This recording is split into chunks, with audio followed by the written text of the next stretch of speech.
Hello, everyone. Welcome to today's live. It is May, and I'm really excited because I have a lot of updates and things that I want to share with you guys this month, leading up to my birthday in June. So, you guys will be seeing me every day, and I'm really excited to hold myself accountable, to share ideas, to share updates, and to really get to know my community, my subscribers, and all that good stuff. So, today we're going to be talking about content creation. And for those who don't know, I've been creating content since 2014. That is when I decided to really take things seriously.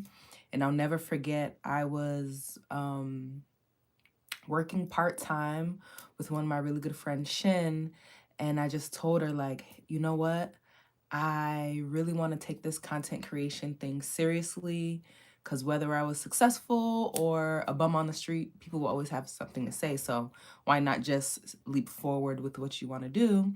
And what also pushed me into content creation was 2014. I had around 2014 is when I finished my last pop-up event to promote my jewelry brand.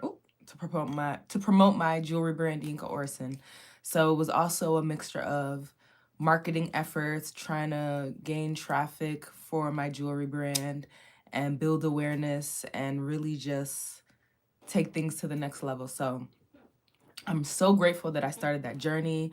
I won't lie, it was really uncomfortable at first, but as I kept going, as I kept practicing, as I kept showing up, things became clearer, not necessarily easier, but just more clarity. And here we are in 2025. So time flies. So today I really want to talk about how to post content when you feel like you don't know what to post. And I remember when I first started content creation, it was more of a situation where I felt like I didn't have enough content to post. And then it got to a point where I felt like I had too much content. I had too much content.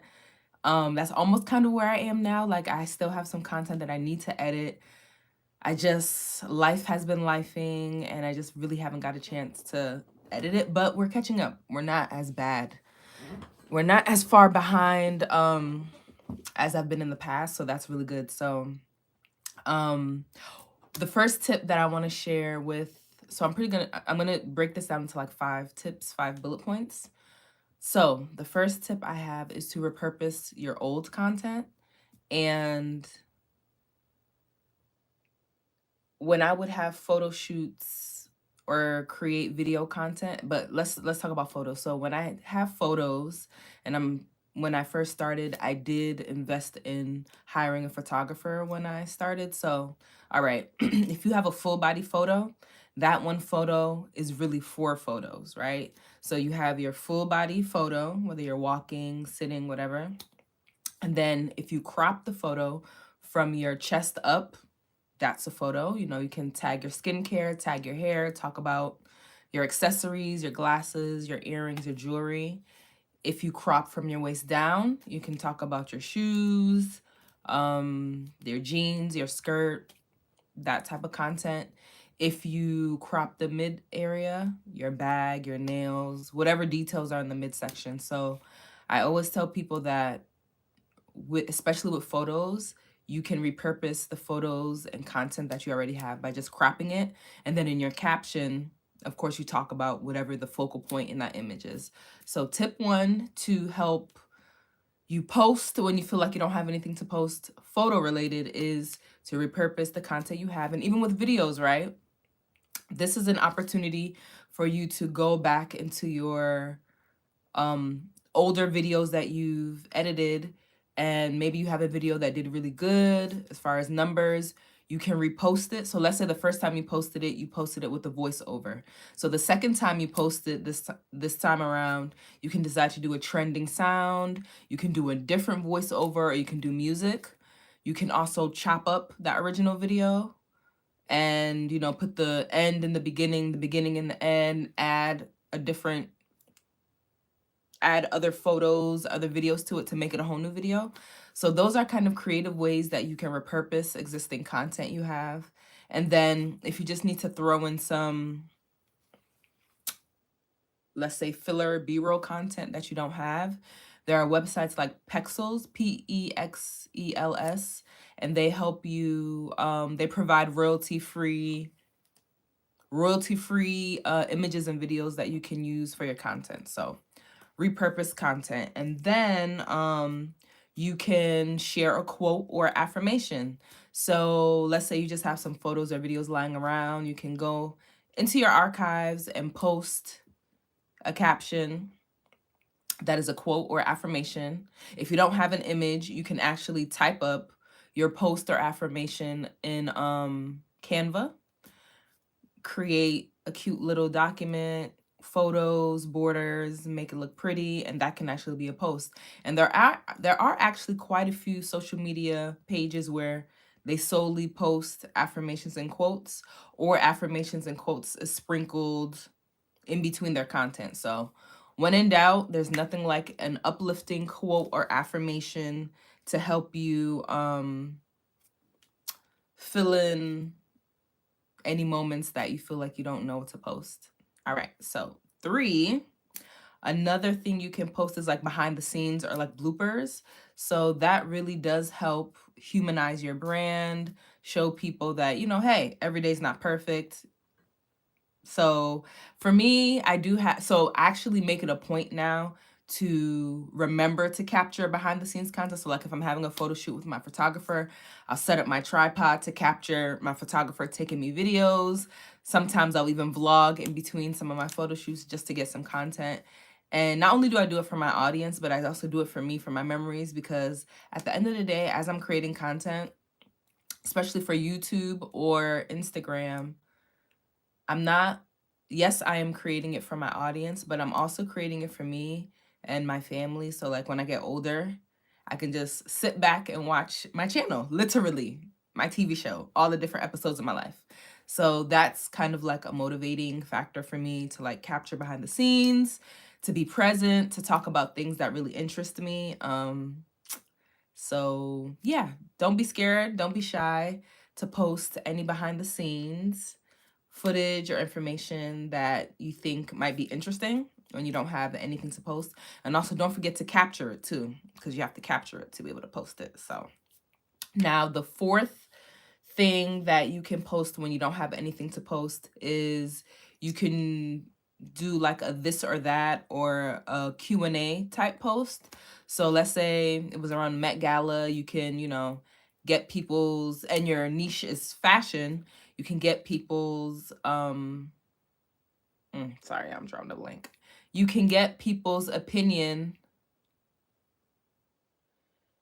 You can get people's opinion on outfits that people wore. Hello, Shelby. Thanks for joining. You can get people's opinion on outfits, fashion, jewelry, trends, current events, whatever your niche is or whatever your content is around. You can get people's opinion on that. And you can also do a this or that, or what would you wear, or what do you like best, comparing some outfits that you have or content that you've posted. And that can also help you gain insight on like what your audience wants to see. And yeah, so that's almost like, not almost, that is engaging your audience, getting to know them, getting to know what they like, and getting feelers out there for the type of content that they're actually interested in. So first, we said repurpose old content that you already have. Second, you can post a quote or affirmation. Third, you can do behind the scenes, BTS, how my process works. Fourth, you can do a poll or a Q&A, this or that, get some engagement going. And last but not least, the 5th thing that I would recommend posting is just like a dump. A lot of people, hello, thanks for joining, guys. A lot of people post like dumps, and it just shows like a mixture of behind the scenes, what you're working on, what your week was like, where you went, what you ate, random photos that brought you inspiration. And they don't necessarily all have to be explained. I have seen people post dumps, and for each slide, they put a descriptor of what the picture represents, but you don't have to do that.